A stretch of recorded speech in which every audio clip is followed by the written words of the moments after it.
First of all, I wanted to say thank you to the organizers for the invitation, and I am incredibly humbled and honored. Carl, you started it. Okay. I'm going to talk to you a bit about the USC Shoah Foundation and the work I've been involved in with the last 25 years. And the USC Shoah Foundation was started in April, May, June of 1994. And it was started to provide opportunities for Jewish Holocaust survivors all over the world to tell their story about a genocide that happened 60, 70 years before then. It was a Holocaust, the murder of 6 million Jews, that was perpetrated by Germany and Germans.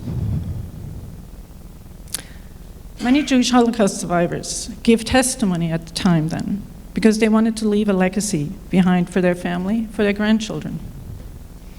They wanted to make sure that their story and history was not forgotten, and that their story is to serve as a warning to the world not to repeat this terrible event. What an irony. And often Jewish Holocaust survivors decided to share their story because many of their family members were murdered, and this was one way to honor them, to keep their memory alive. Keeping the memory alive is also an act to counter the genocide ideology that tried to eradicate a people and a culture. Important in this process was and continues to be is to make sure survivors were ready to share their story, meaning they did it because they wanted to, not because they had to. Knowing your own agency in this process is crucial for anyone who engages in this. And I wanted to say one thing that was just mentioned before: you own your own story, nobody else. When we interviewed in the 90s, many came forward, many Jewish Holocaust survivors, and many did not. By the year of 2000, we conducted over 50,000 audiovisual testimonies taken in 56 different countries. We developed an expertise in infrastructure and systems to not only preserve this vast archive far into the future and protect these important stories, but also build educational programs to serve students and teachers worldwide. Testimonies provided opportunities for teachers and educators to help students understand and grapple with the event of the Holocaust, provide a face and individual story and the impact this genocidal event had on people, on individuals. It also became clear that students became more engaged and interested in this topic because it provided the opportunities for teaching not only about historical events and facts, but also develop critical thinking skills and empathy. This happened to people, and hearing from the people to whom it happened provided a new way for students to access and understand these complex and horrible events. It became also clear very quickly then, in order to have a worldwide impact and inspire change locally and globally, one needed to ensure to provide content that speaks to the local experience and represents local experiences. We began to develop programs with partners around the world to document genocides and crimes against humanity. And so in Rwanda, we worked with Ibuka and Aegis Trust and the Kigali Genocide Memorial to support local collection and documentation efforts to record the stories of the survivors of the 1994 Rwandan genocide against the Tutsis. What followed were also a collaboration on educational programs that included the use of testimony in local programs in Rwanda, including participating in RPEP, the Rwandan Peace and Education Program under the leadership of Aegis Trust, which included contributions to the development of a new national curriculum to include testimony in teaching activities.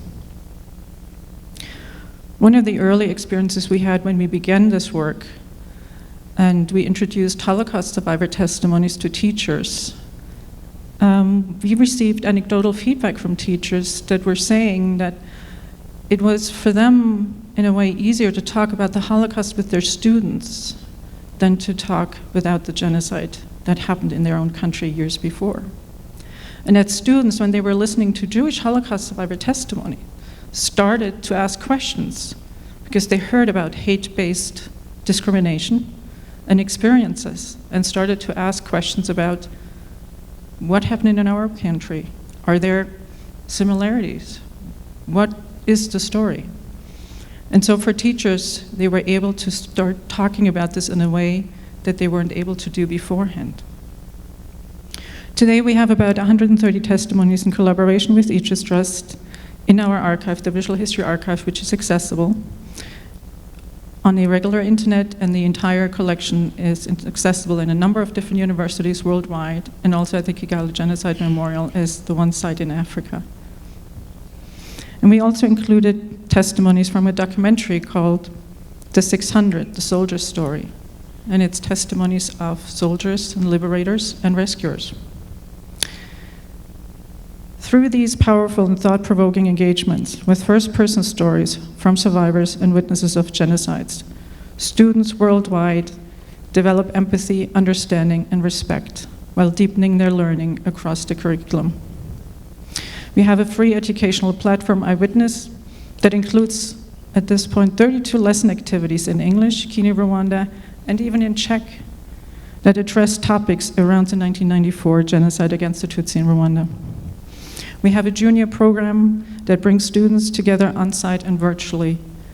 And I know there is a flyer out there that has a lot more information that I would encourage you, if you're interested, to be in communication with us and are interested to learn more about the Shoah Foundation, to take a flyer and reach out to us.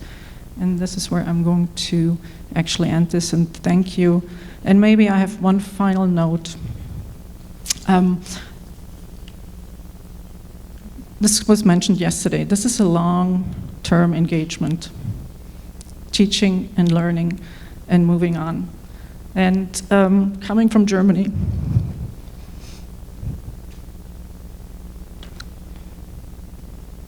I'm speaking to you as somebody who's deeply disappointed in one's own country for not having done enough to deal with one's own history.